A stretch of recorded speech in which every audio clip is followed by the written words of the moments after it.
तो आप सभी को स्वागत है हमारे YouTube चैनल मास क्लासेज में। तो आज से हम लोग स्टार्ट कर रहे हैं क्लास 10th का मैथ का चैप्टर नंबर 1 वास्तविक संख्या, जिसका आज पहला क्लास है, जिसमें आप सभी को आज हम बताने वाले हैं कि वास्तविक संख्या क्या है। इसके अंतर्गत जितना सारा डिफिनीशन आता है उसके बारे में डिटेल्स में अध्ययन करेंगे। यानी वास्तविक संख्या जो है क्लास 10th के लिए बहुत ही इंपॉर्टेंट चैप्टर है, क्योंकि इसमें जो है बेसिक तैयार किया जाता है। इसमें जानेंगे कि प्राकृत संख्या क्या होता है, पूर्ण संख्या क्या होता है, यानी इससे रिलेटेड जितना भी डिफिनीशन है उसके बारे में अध्ययन करेंगे। तो चलिए वीडियो को स्टार्ट करते हैं। अगर यह वीडियो आपको अगर अच्छा लगे तो चैनल को सब्सक्राइब करें और अपने दोस्तों के साथ शेयर करें। चलिए तो स्टार्ट करते हैं। सबसे पहले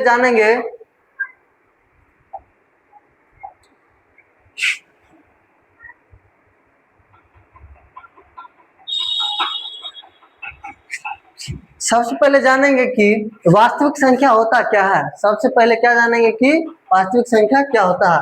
तो वास्तविक संख्या जो वैसा संख्या जिसे संख्या रेखा पर हम दर्शा सकते हैं उसे क्या कहेंगे, वास्तविक संख्या। यानी वैसा संख्या जिसे हम संख्या रेखा पर दर्शा सकते हैं उसे क्या कहेंगे, वास्तविक संख्या। जैसे देखिए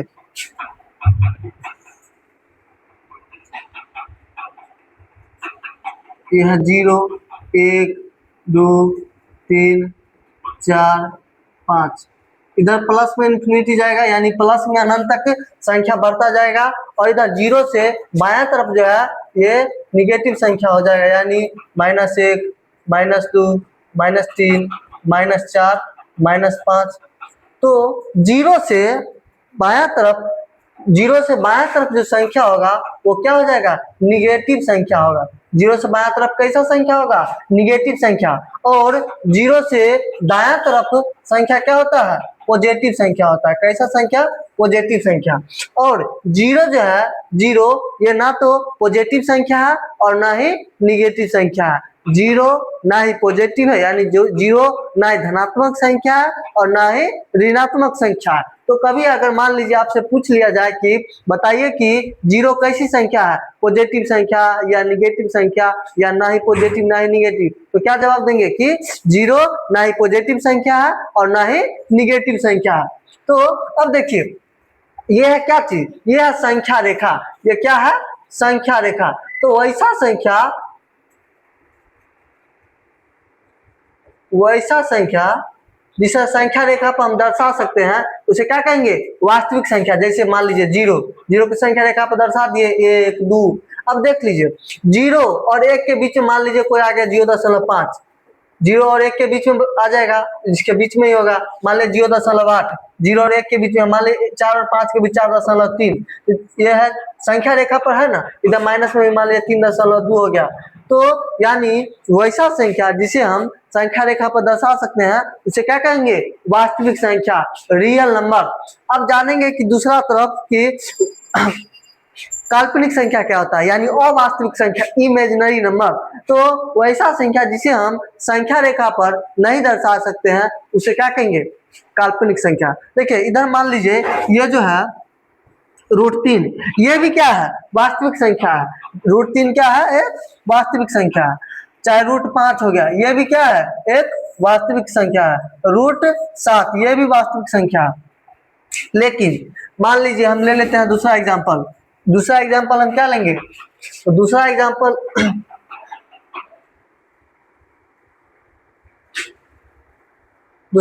हम ले लेते हैं -6 या -4 या -1। ये सब क्या है, काल्पनिक संख्या। अच्छा, ये काल्पनिक संख्या क्या है, तो सबसे पहले समझिए। मान लीजिए ये जो √4 है, ये √4 जो है किसी न किसी संख्या का 2 बार गुना करने के बाद जो है इस रूट में आया है। तो ये जो 4 है ये कौन सी संख्या का 2 बार गुना करने के बाद आया है, तो या तो ये 2 का 2 बार गुना करने के बाद तब आया होगा, या नहीं तो -2 और -2 का 2 बार गुना करने के बाद ये संख्या आया है। अब देखिए या तो +2 का भी हम 2 बार गुना करेंगे फिर भी 4 आएगा, और माइनस का भी 2 बार अगर गुना करेंगे फिर भी प्लस में 4 आएगा।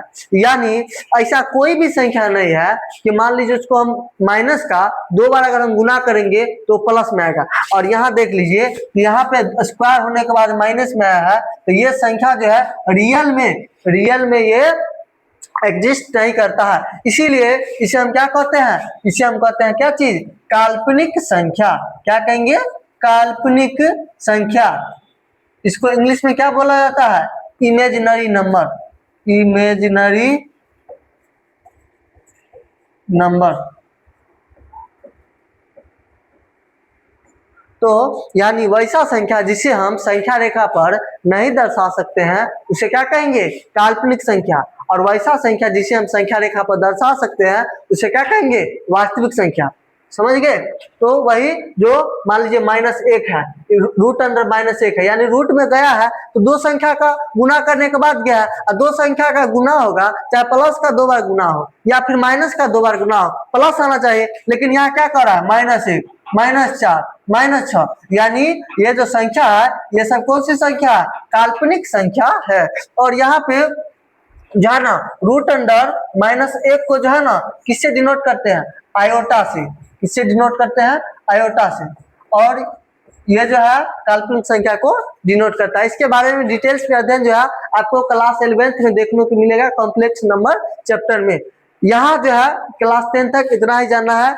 ये जो है काल्पनिक संख्या के बारे में, वैसा संख्या जिसे हम संख्या रेखा पर नहीं दर्शा सकते हैं उसे क्या कहेंगे, काल्पनिक संख्या। यानी आपको ऑब्जेक्टिव में देखने को मिल सकता है कि बताइए कि निम्न में से कौन सी संख्या काल्पनिक संख्या है, या फिर ऑब्जेक्टिव में देखने को यह भी मिल सकता है कि बताइए कि इनमें से कौन सी संख्या क्या है, वास्तविक संख्या है। जैसे मान लीजिए क्या ऑप्शन में रहेगा, पहला ऑप्शन निम्न में से कौन जो है वास्तविक संख्या है, तो पहला रहेगा √4, बी में रहेगा √7, सी में रहेगा 3 और डी में रहेगा -5। तो कौन सा ऑप्शन सही होगा, सॉरी कौन सा काल्पनिक संख्या अगर ये रहेगा, तो काल्पनिक वाला अगर पूछ दिया जाए इसमें कौन सी संख्या हो जाएगा, डी हो जाएगा। चलिए इससे आगे बढ़ते हैं। तो वास्तविक संख्या के बारे में आप जान गए कि वैसा संख्या जिसे हम संख्या रेखा पर दर्शा सकते हैं उसे क्या कहेंगे, वास्तविक संख्या। काल्पनिक संख्या के बारे में जान गए, वैसा संख्या जिसे हम संख्या रेखा पर नहीं दर्शा सकते हैं उसे क्या कहेंगे, काल्पनिक संख्या। चलिए अब इसी के अंतर्गत हम आगे अध्ययन करते हैं।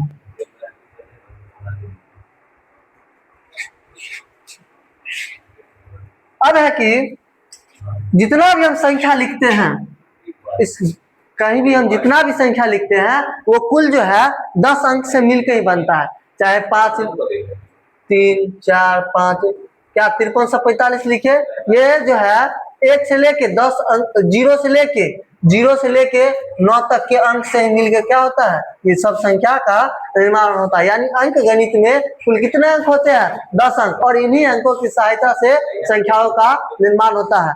इन्हीं अंकों की संख्या से क्या, इन्हीं अंकों की सहायता से संख्याओं का निर्माण होता है। चाहे 5000 लिखे या 5 लाख लिखे, तो जितना भी लिखे इन्हीं अंकों की सहायता से संख्या का निर्माण होता है। तो अंक गणित में कुल कितने अंक होते हैं, कुल 10 अंक होते हैं। कितने अंक होते हैं, 10 अंक होते हैं। 0, 1, 2, 3, 4, 5 से लेके कितना तक, 9 तक।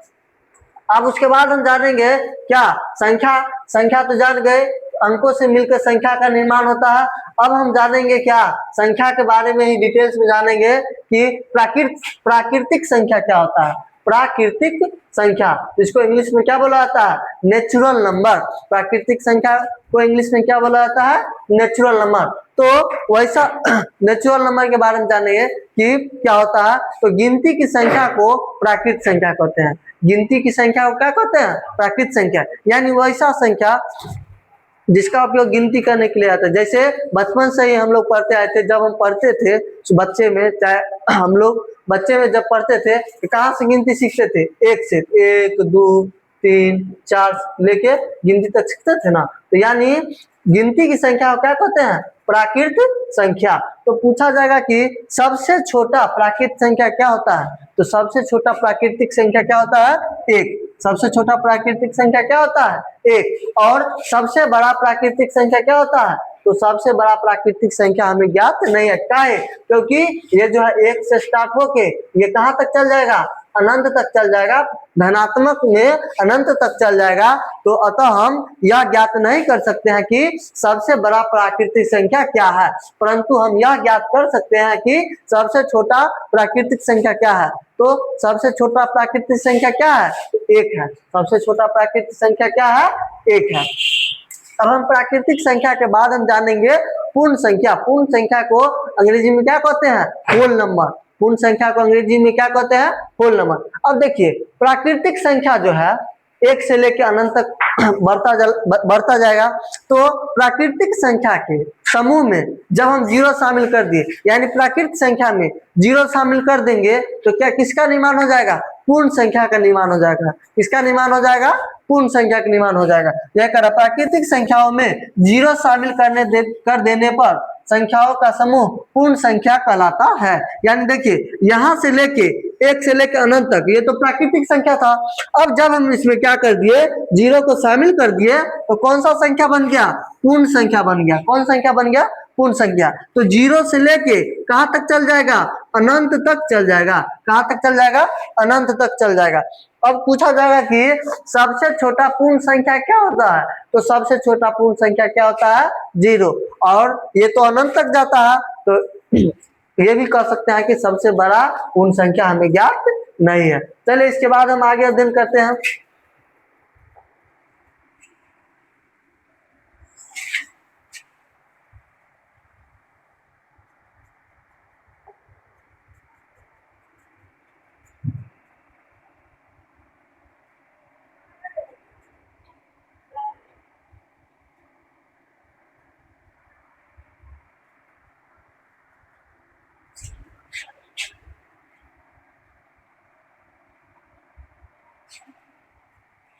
अब हम जानेंगे पूर्णांक संख्या के बारे में। पूर्णांक के बारे में, पूर्णांक को इंग्लिश में क्या बोला जाता है? इंटीजर। इंटीजर्स। अब देखिए पूर्ण संख्या कहां से स्टार्ट होता? जीरो से। पूर्ण संख्या कहां से स्टार्ट होता? जीरो से।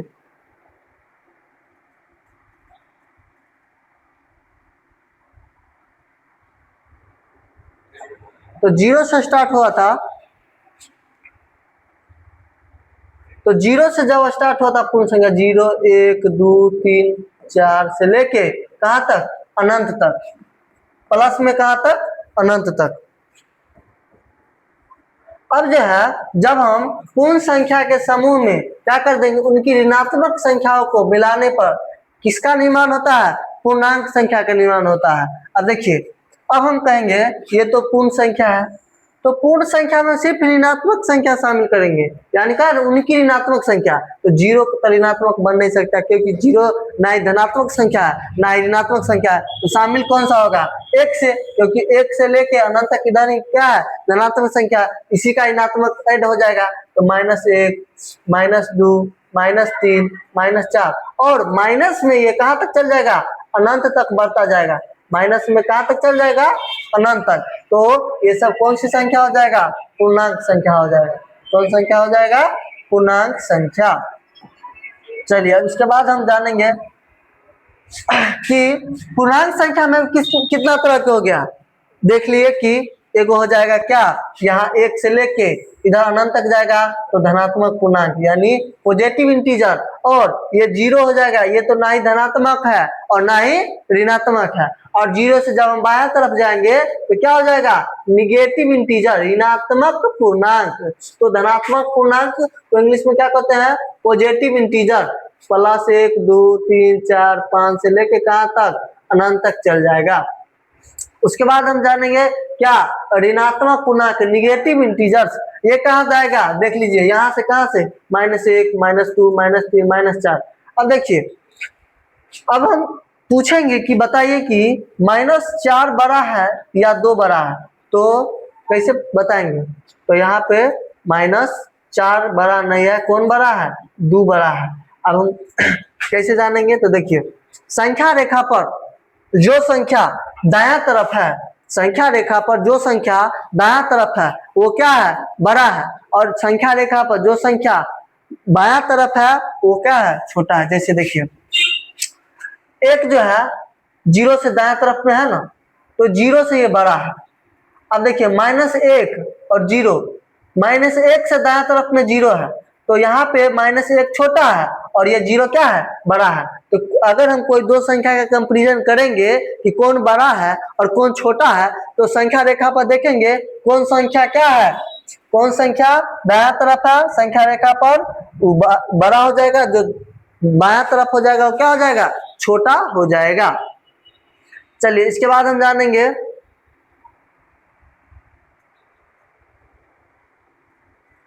कि दो पूर्णांकों का योग सदैव एक पूर्णांक होगा।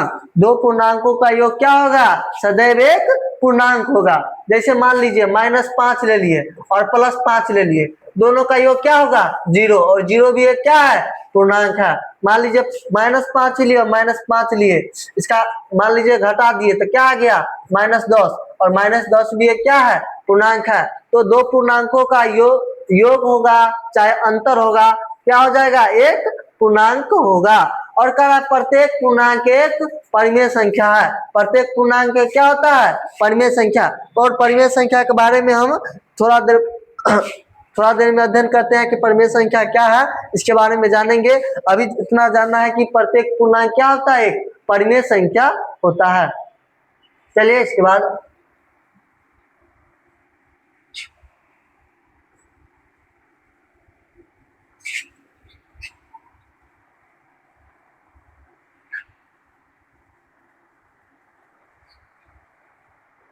अब जो है पूर्णांक तक तो हो गया, इसके बाद जानेंगे क्या चीज, अभाज्य संख्या के बारे में। इसके बारे में, अभाज्य संख्या के बारे में।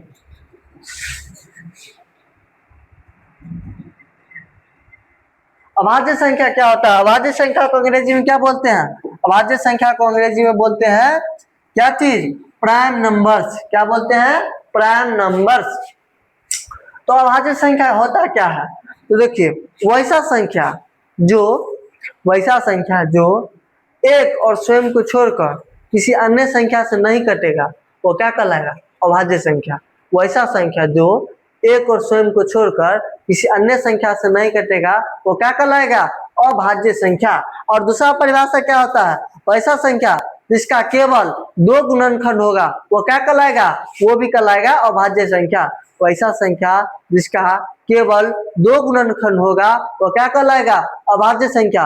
और दूसरा डिफिनेशन क्या है कि जब किसी संख्या में एक और स्वयं को छोड़कर किसी अन्य संख्या से भाग नहीं लगे, तो वह संख्या क्या कहलाएगा, अभाज्य संख्या कहलाएगा। जैसे देखिए मान लीजिए हम 5 ले लेते हैं। 5 जो है या तो 1 से कटेगा, 1 से काटेंगे तो 5 आएगा, फिर क्या कटे, किससे कटेगा, 5 से कटेगा, 5 से काटेंगे तो क्या आएगा, 1 आएगा। यानी 5 जो है क्या हो गया, या तो 1 से कटा या फिर स्वयं से कटा।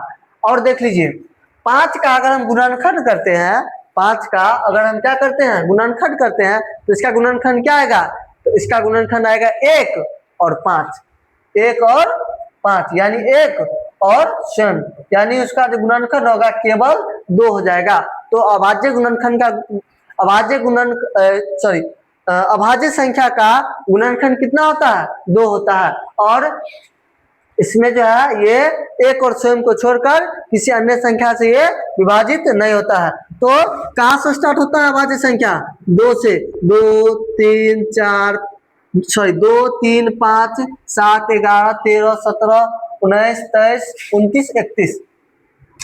अब पूछा जाएगा कि सबसे छोटा अभाज्य संख्या क्या होता है, तो सबसे छोटा अभाज्य संख्या क्या होता है, तो सबसे छोटा अभाज्य संख्या होता है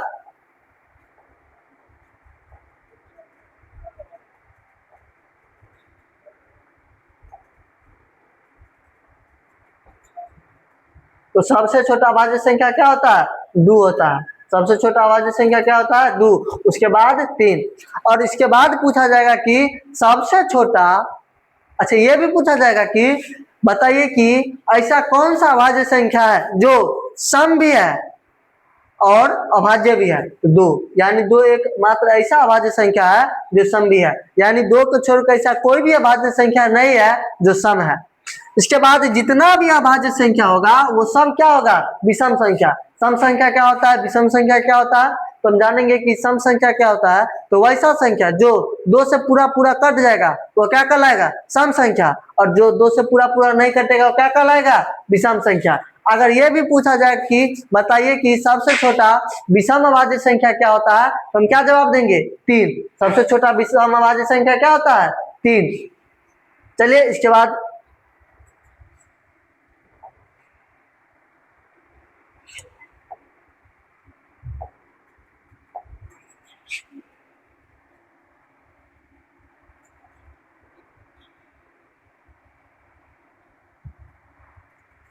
तो देखिए क्या है, 2 सबसे छोटी क्या है, अभाज्य संख्या है।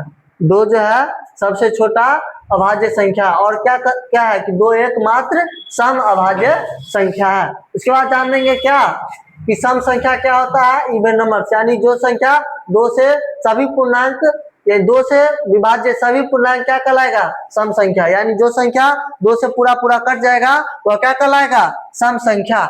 जो 2 से पूरा पूरा नहीं कटेगा वो क्या कहलाएगा, विषम संख्या, ऑड नंबर।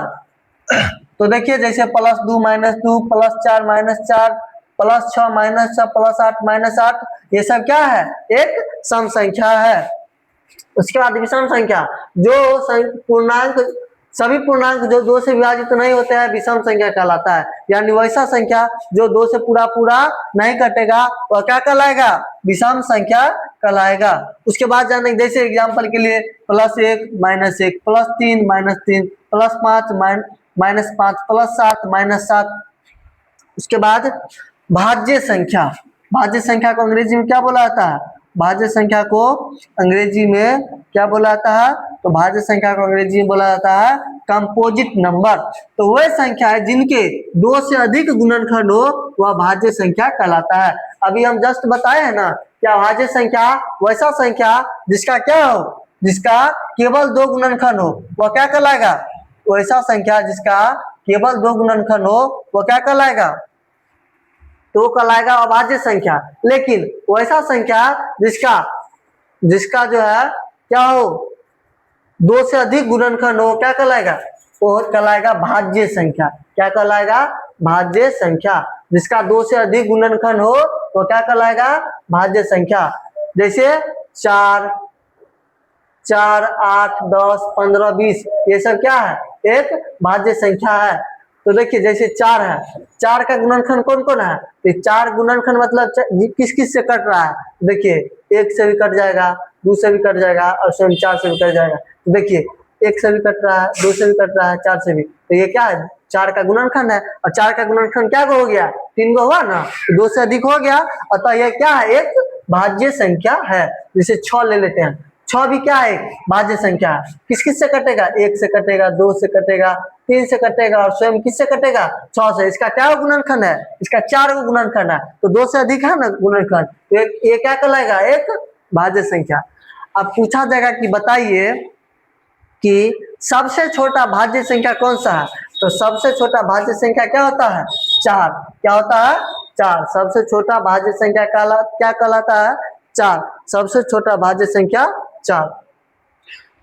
अभाज्य संख्या के केवल 2 गुणनखंड होते हैं। अभी जस्ट हम बताएं कि अभाज्य संख्या के कितने गुणनखंड होते हैं, 2। लेकिन भाज्य संख्या का कितना गुणनखंड होता है, 2 से अधिक। भाज्य संख्या का 2 से अधिक गुणनखंड होगा, लेकिन अभाज्य संख्या का केवल 2 गुणनखंड होते हैं। अच्छा, भाज्य संख्या का दूसरा डिफिनीशन भी हो सकता है कि वैसा संख्या जो एक और स्वयं को छोड़कर किसी अन्य संख्या से भी कट जाए वो क्या कहलाएगा, वो कहलाएगा भाज्य संख्या। जैसे देखिए ये 4 है ना, 4 किससे कट रहा है, 1 से भी कट जाएगा, 4 का 4, 2 से भी कट जाएगा, 2 दूना 4, और किससे कटेगा, 4 से भी, 4 का 4। जैसे मान लीजिए 6 ले लिए, 6 किस से कटेगा, 1 से कटेगा, 2 से कटेगा, 3 से कटेगा, और स्वयं 6 से कटेगा। जैसे मान लीजिए 9 ले लेते हैं, 9 किस से कटेगा, 1 से कटेगा, 3 से कटेगा, और 9 से कटेगा। तो वैसा संख्या जो एक और स्वयं को छोड़कर, देखिए 1 से तो कट ही रहा है, स्वयं से भी कट रहा है, उसके अलावा भी किसी अन्य संख्या से कट रहा है, तो कौन सा संख्या कहलाएगा, ये कहलाएगा भाज्य संख्या। क्या कहलाएगा, ये सब भाज्य संख्या कहलाएगा। अब हम जानेंगे क्या, सभाज्य संख्या, को-प्राइम नंबर। यानी सभाज्य संख्या का मतलब ये नहीं जरूरी है कि अभाज्य संख्या होना ही चाहिए। बहुत स्टूडेंट ये समझ लेते हैं कि सअभाज्य संख्या होने के लिए अभाज्य संख्या होना जरूरी है। देखिए, अभाज्य संख्या हो सकता है, लेकिन ये कंपलसरी नहीं है कि सअभाज्य संख्या होने के लिए अभाज्य संख्या होना चाहिए ही। इसका डिफिनेशन क्या होगा? तो वे दो संख्याएं जिनके केवल एक कॉमन फैक्टर यानी जिसका HCF क्या हो, केवल एक हो, सअभाज्य संख्या कहलाता है। यानी दो पूर्ण संख्या ले लिए और उसका HCF एक आ गया, तो दोनों संख्या को हम क्या कहेंगे? सअभाज्य संख्या। जैसे देखिए, 5 ले लिए और 8 ले लिए। 5 क्या है? अभाज्य संख्या। 8 क्या है? भाज्य संख्या। और अगर हम दोनों का HCF करेंगे तो कितना आएगा? HCF इसका क्या आएगा? 1 आएगा। ये दोनों संख्या को हम क्या कहेंगे? दोनों संख्या को कहेंगे सअभाज्य संख्या। तो ये सब ऑब्जेक्टिव में आ सकता है, तो इसको शांतिपूर्वक ध्यान से इसको समझिए कि सअभाज्य संख्या क्या होता है। जैसे हम मान लीजिए 9 ले लिए और क्या ले लिए? 9 के अलावा 10 ले लिए, तो क्या होगा? ये दोनों संख्या क्या है? सअभाज्य है कि नहीं है? क्योंकि दोनों में क्या है कॉमन? केवल एक कॉमन है ना, तो क्या है? सअभाज्य संख्या है। जैसे अगर 8 लेंगे, 12 ले लेंगे, बताइए तो ये क्या सअभाज्य संख्या है? तो ये सअभाज्य नहीं है, क्योंकि दोनों का HCF कितना होता है? 4 होता है। दोनों का HCF कितना होता है? 4। तो ये सअभाज्य संख्या नहीं है। लेकिन ये सब क्या है? सअभाज्य संख्या है। यानी दोनों का HCF कितना होता है? 1 होता है। तो जब दो संख्याओं का HCF केवल 1 होगा तो क्या कहलाएगा? सअभाज्य संख्या। क्या कहलाएगा? सअभाज्य संख्या। यानी मान लीजिए 21 और 22 को लेंगे तो दोनों का HCF क्या होगा? केवल 1 होगा, तो क्या कहलाएगा? सअभाज्य संख्या। तो कोई भी दो कॉन्सिक्यूटिव संख्या सअभाज्य संख्या होती है। यानी दो संख्या जिनका HCF केवल 1 होगा, बस क्या कहलाएगा? ये सअभाज्य संख्या कहलाएगा। इसके बाद जानेंगे क्या? परिमेय संख्या।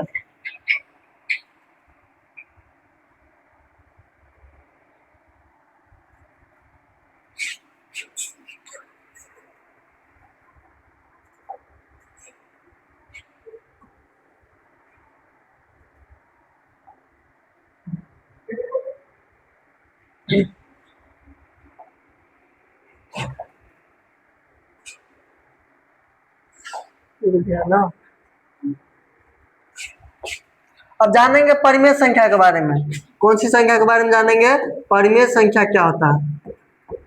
परिमेय संख्या को अंग्रेजी में क्या कहते हैं? Rational number.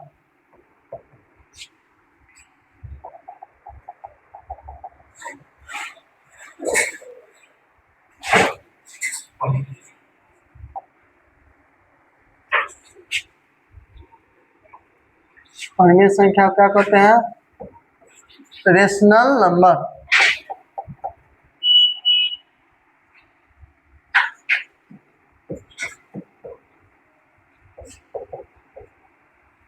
रेशनल नंबर यानी वैसा संख्या जिसे हम P बटा Q के रूप में व्यक्त कर सकते हैं, क्या कहलाएगा? परिमेय संख्या। वैसा संख्या जिसे हम P बटा Q के रूप में व्यक्त कर सकते हैं जहां P और Q दोनों पूर्णांक हो और Q का मान 0 ना हो। इसका डिफिनेशन क्या होगा? वैसा संख्या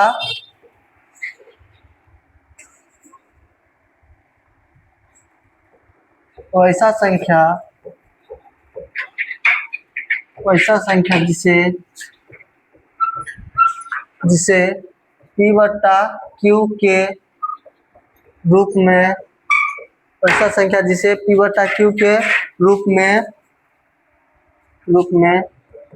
व्यक्त किया जा सकता है जहां P और Q पूर्णांक हो तथा Q बराबर क्या? 0 नहीं हो। तो देखिए, जैसे मान लीजिए कि 5 बटा 3 ये दोनों क्या है? ये भी पूर्णांक है और P यानी P क्या होता है? ऊपर वाला संख्या क्या होगा? P यानी अंश, और नीचे वाला क्या होगा? हर यानी Q। तो दोनों क्या होना चाहिए? दोनों क्या होना चाहिए? पूर्णांक होना चाहिए। इसका PDF कहाँ गया?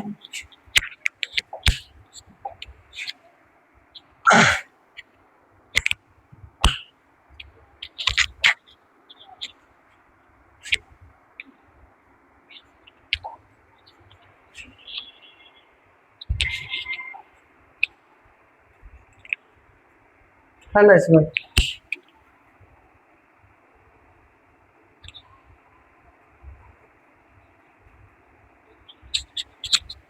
देखिए क्या लिखा हुआ है कि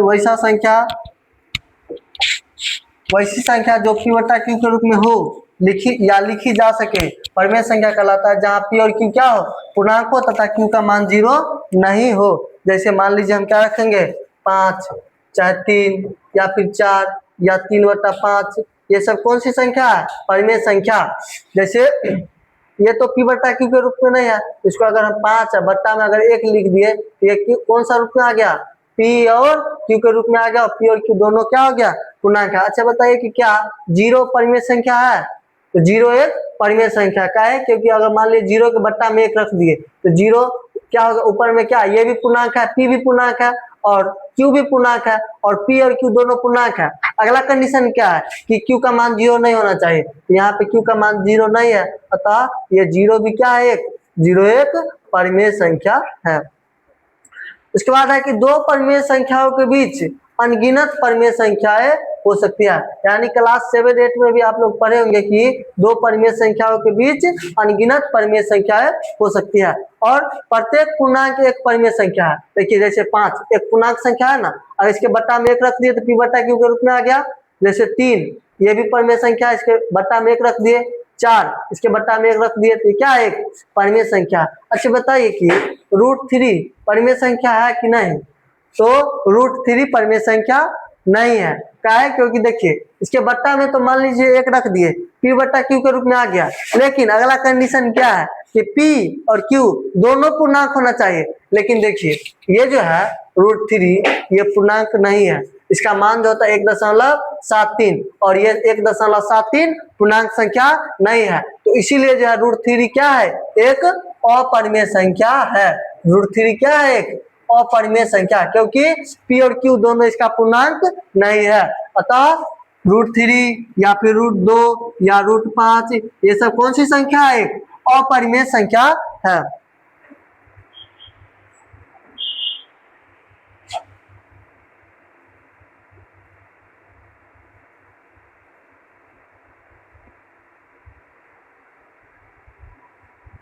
उसके बाद जानेंगे कि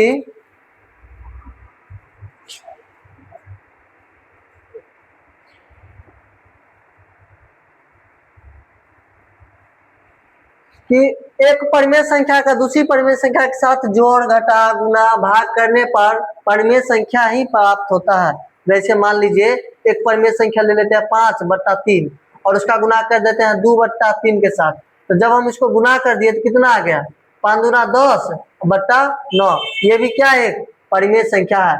और जैसे 5/3 ले लिए और 4/3 ले लिए, जब हम जोड़ेंगे दोनों को तो हो जाएगा 9/3, भाग करेंगे तो कितना होगा 3, 3/1 क्या है, परिमेय संख्या। घटा भी करेंगे जैसे 5/3 माइनस 4/3, घटाएंगे तो होगा 1/3। तो इसका यानी दो परिमेय संख्याओं को जोड़ने पर, घटाने पर, गुना करने पर या फिर भाग करने पर हमें क्या प्राप्त होगा, एक परिमेय संख्या प्राप्त होगा।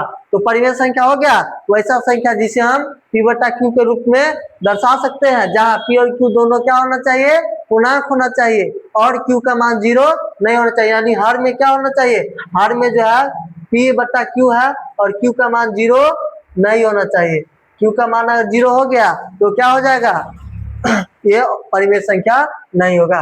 अच्छा q का मान 0 का ही नहीं होना चाहिए, ये एक सोचने वाला बात है। तो देखिए मान लीजिए 5 है, बट्टा में 0 है, तो 0 जब हर में आ गया तो किसी भी संख्या के हर में 0 आ गया तो वो संख्या क्या हो जाता है, अपरिभाषित हो जाता है। क्या हो जाता है, अपरिभाषित। इसीलिए इसमें लिखा जाता है कि q का मान 0 नहीं होना चाहिए, क्योंकि अगर किसी भी संख्या के हर में 0 आ गया तो संख्या क्या हो जाएगा, अपरिभाषित हो जाएगा। इसीलिए किसी भी संख्या के हर में 0 नहीं आना चाहिए। अगर 0 आ गया हर में तो वो संख्या क्या हो जाएगा, अपरिभाषित हो जाएगा। उसके बाद परिमेय संख्या हो गया। उसके बाद हम जानेंगे कौन सी संख्या, अपरिमेय संख्या। अपरिमेय संख्या क्या होता है, तो वैसा संख्या जिसे p बटा q के रूप में नहीं लिखा जा सकता है, नहीं लिखा जाता, वो क्या कहलाएगा, वो कहलाएगा अपरिमेय संख्या।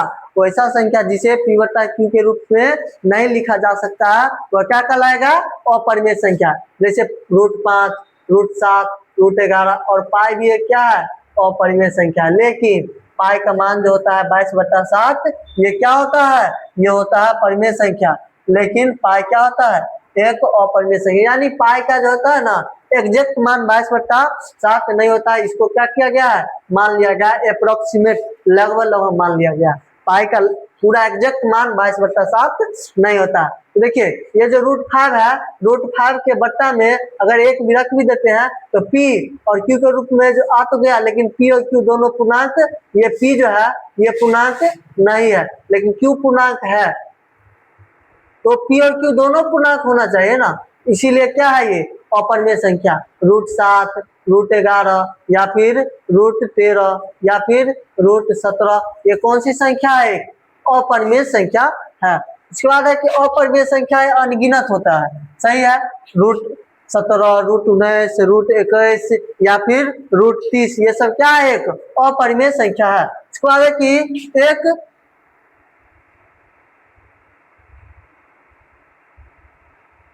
उसके बाद है कि एक परिमेय संख्या और एक अपरिमेय संख्या का योग या अंतर अपरिमेय अपरिमेय क्या होता है, हो सकता है। यहाँ पे क्या होगा, अपरिमेय अपरिमेय हो सकता है। क्या है, क्योंकि देखिए दो जो है एक परिमेय संख्या है और इसमें अगर हम जोड़ देंगे क्या चीज, रूट, अगर इसमें हम जोड़ देंगे √3 और -2 तो क्या होगा, इसमें आ जाएगा क्या चीज कि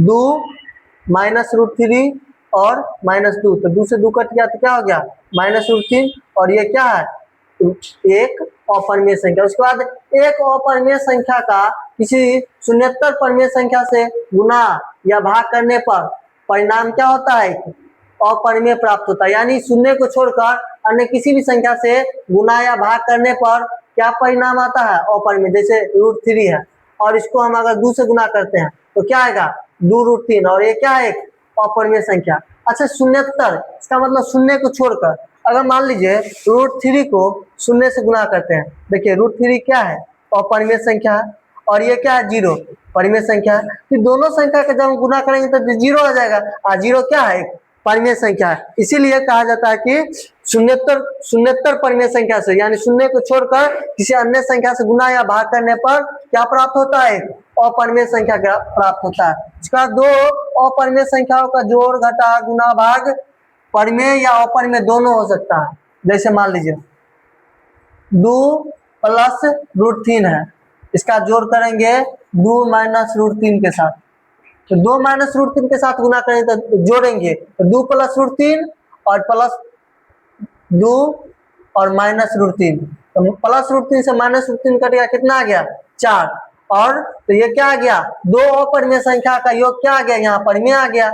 और यहाँ पे जोड़ेंगे अगर √3 को और √2 को जोड़ेंगे, तो जब दो अपरिमेय संख्या को जोड़े तो यहाँ पे क्या आ गया, एक अपरिमेय ही आया। इसीलिए यहाँ पे लिखा हुआ है कि दो अपरिमेय संख्याओं का जोड़ घटा गुना या भाग जो है ना परिमेय या अपरिमेय दोनों हो सकता है।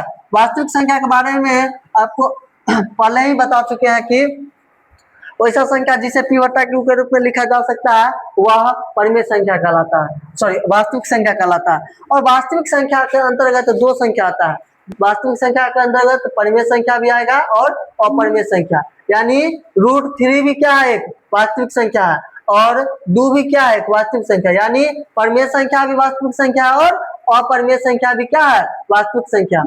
सभी परिमेय और अपरिमेय संख्या है वास्तविक संख्या है, ये तो डिफिनीशन में ही बता दिए। उसके बाद प्रत्येक वास्तविक संख्या या तो परिमेय होगी या अपरिमेय। एक ही बात है कि परिमेय संख्या और अपरिमेय संख्या दोनों क्या है, एक वास्तविक संख्या है। उसके बाद जानेंगे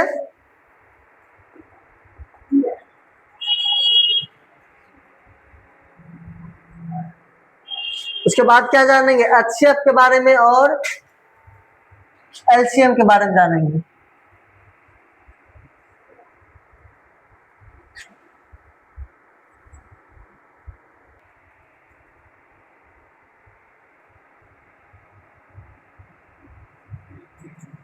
उसके बाद है HCF और एलसीएम, HCF और एलसीएम यानी महत्तम समावर्तक, जिसको इंग्लिश में क्या बोला था, हाईएस्ट कॉमन फैक्टर, यानी जो दो संख्या होता है दोनों संख्या का हाईएस्ट जो कॉमन होगा वही इसका क्या कहलाएगा, महत्तम कहलाएगा, महत्तम समावर्तक कहलाएगा। जैसे मान लीजिए 4 और 6 दोनों में महत्तम समावर्तक यानी दोनों का कॉमन हाईएस्ट कॉमन कौन सा संख्या है, 2 है, तो 4 और 6 का HCF क्या होगा, 2 होगा।